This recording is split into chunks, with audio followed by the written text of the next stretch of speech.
Hi and welcome back. I trust that you have already seen the part 1 of my 2016 Linux gaming rig build log, and here I'm going to walk you through the steps I went through to assemble this PC. So here you can see that I basically started off by laying out my workspace, and here I'm essentially taking the motherboard out of the anti-static packing, and I like to always use the motherboard box itself as a test bench essentially, because it's cardboard, it's not insulating, and therefore it makes a good surface. You can see that I'm not using an ideal workplace given the table has a cloth surface, and rubbing against cloth causes anti-static, but I've already pre-grounded myself by touching a computer case that's already connected to earth, but really you should be wearing an anti-static strap. But I just thought I'm just going to wing it, and I just made sure not to touch any cloth after I had grounded myself. And I walked from another room to this area, and it's a granite floor, so I didn't really accumulate any static on my walk back here.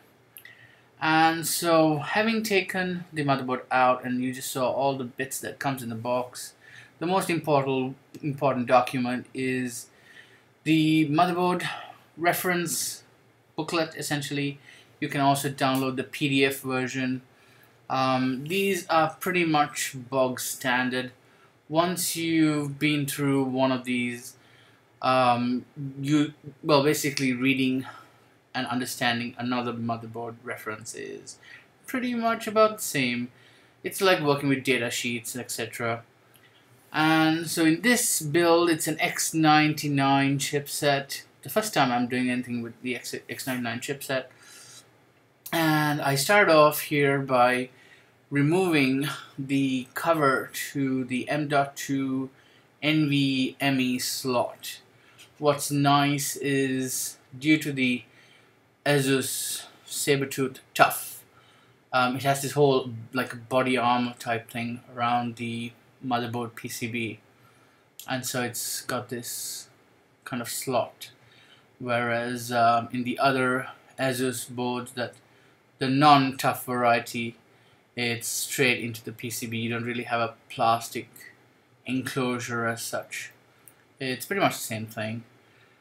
And I was pretty impressed with the Samsung packaging, at least, in the sense it's minimalistic, clamshell, easy to open, not much of a hassle.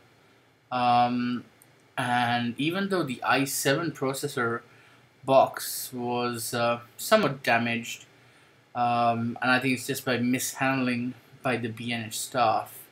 The CPU itself wasn't damaged because of the way Intel have thought about it and packed their shipping boxes. And this NVMe M.2 stick, it's incredibly small, incredibly thin, and oh so light. I think it's probably lighter than a stick of gum. I basically had to use my fingernail to gently get it out of the clamshell. I didn't want to turn the clamshell upside down and drop it. I could have used the sharp edge of my Leatherman blade, but I was able to just unseat it from the plastic. You can just see it's just sitting there by friction and pressure essentially. I realized how light it was when I just let it sit on the plastic tough enclosure type thing. And like all M.2 slots, you have the different positions depending on the size of your flash stick.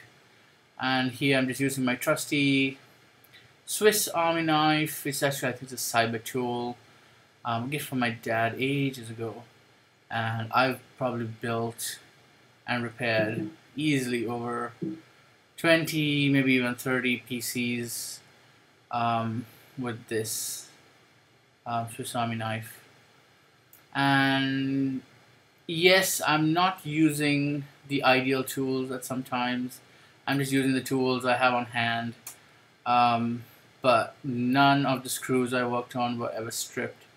So the most important ones are, you need, as you can see, a good plier. You need to have the basic Phillips heads. The two varieties I come across are the sharper Phillips and the one that's a bit wider. You'll find like the motherboard screws tend to prefer the wider one. And here I'm actually using the socket wrench, which was handy to get that little bottom part screwed back in. And it's actually if you've worked with SODIMM memory, which is the kind that goes into motherboards on laptops, putting this in is pretty much the same idea. You have to put it in at an angle and then seat it down. And the action of seating it down is where it causes contact. So you can see when I take my finger off the thing, it's just coming back up because it's in the slot. But what tightens it against the pins is the fact that it's being pushed back down and being held there at that point. Because when I recorded this clip, it was a busy day and the noise from the street outside was so much, I've basically muted the audio, the external audio, so you're just going to get a clean signal of my voice, so I can just walk you through what I did and why I went about stuff the way I did, essentially. And in this case, I'm just finishing up. It's just insert it, put the screw back, and close another screw. That's pretty much it at this point. And here we go. So I took the CPU out of its packaging, posted some snaps of the CPU on Instagram, and so this is the LGA 2011 version 3 socket. You have to first raise the arm on the end that's towards the I/O block, meaning where all the USB ports are. So that's the one I raised first, and now the second one. It has to be done in that order because that's the way you should release the tension. Now, some people put the processor in and just let this black protective cap just fly off.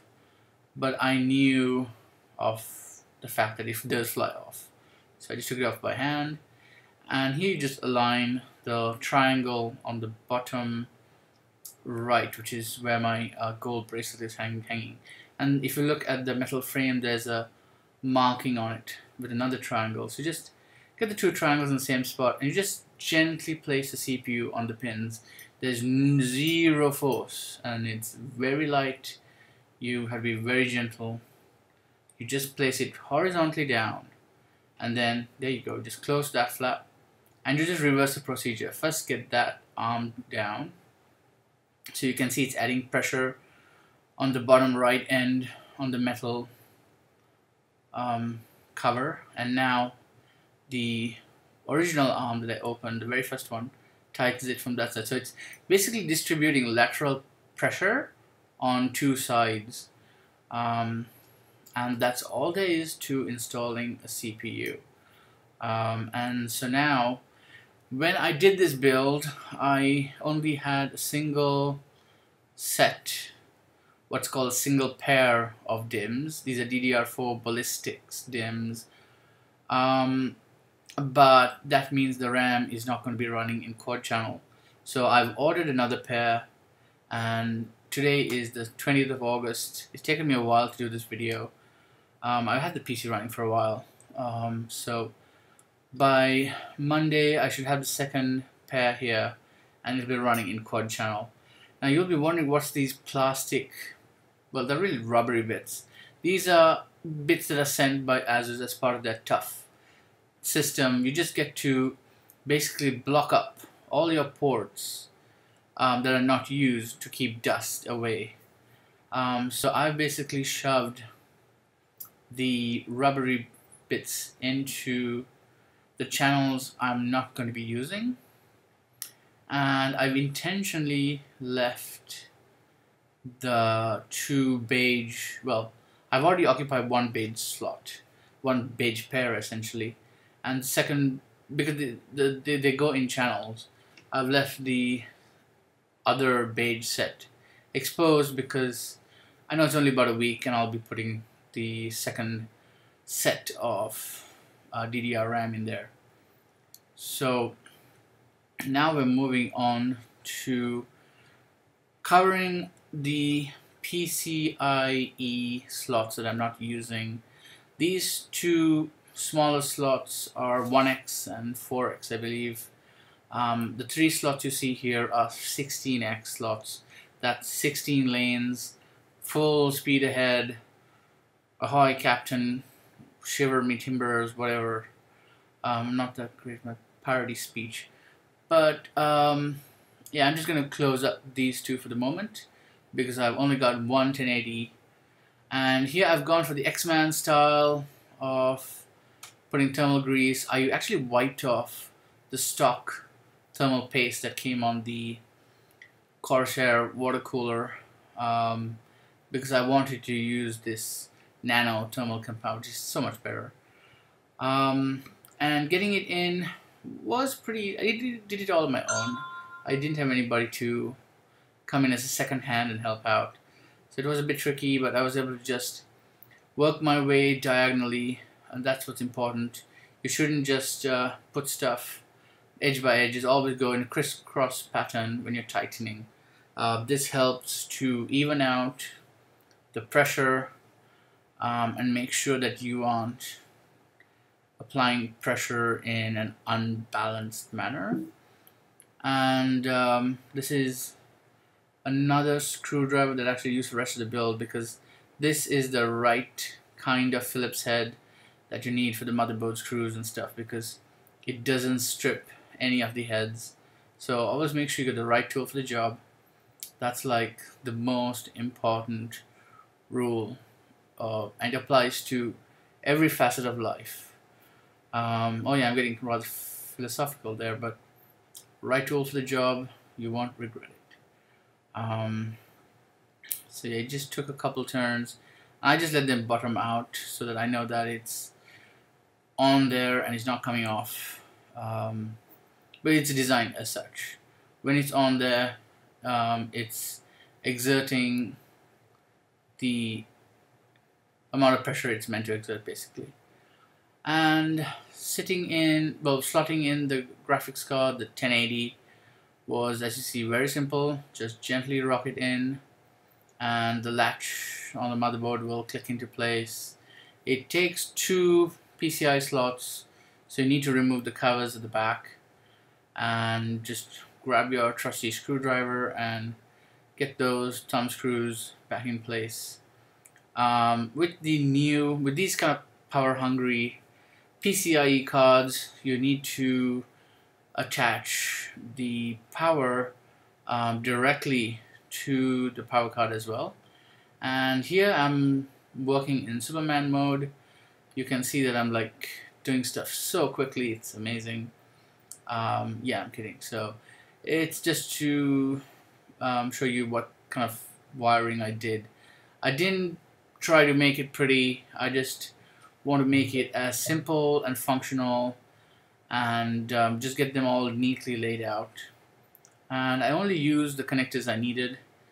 The HX 1000i is a fantastic power supply. It's probably a little bit over the top for this machine the way it is, but that's because, as I said from the get-go, this is an initial build. Most stuff will be going into this box. It will run SLI 1080s at some point, and I like to just keep some extra headroom. The price difference between the 1080i and maybe the 850 is it's like about $50 or something small like that. So it's not like it's a huge saver. And these are 80 plus efficiency rated power supplies. I ran this on idle, and on idle it's doing about 85%, and once you get the load up it starts to reach about 93%.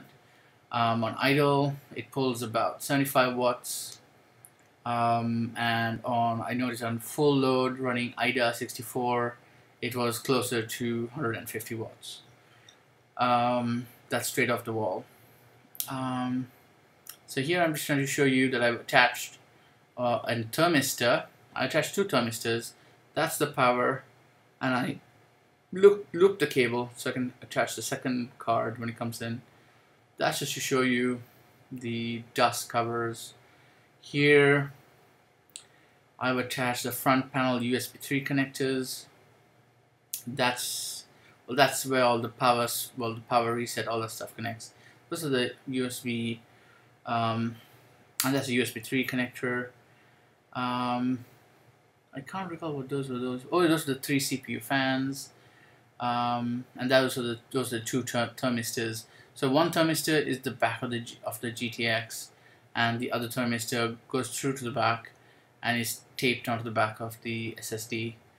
That's the EATX. You can see I've actually missed the 4-pin, which I later realized. So when I was booting it up, I actually put another cable through, and I connected the 4-pin. I was just pointing at the cabling from the AIO cooler. And here I'm just showing you how you can just unclip the SSD from the case. Thanks for watching. Give me a like, hit subscribe, let me know what you think. This machine rocks.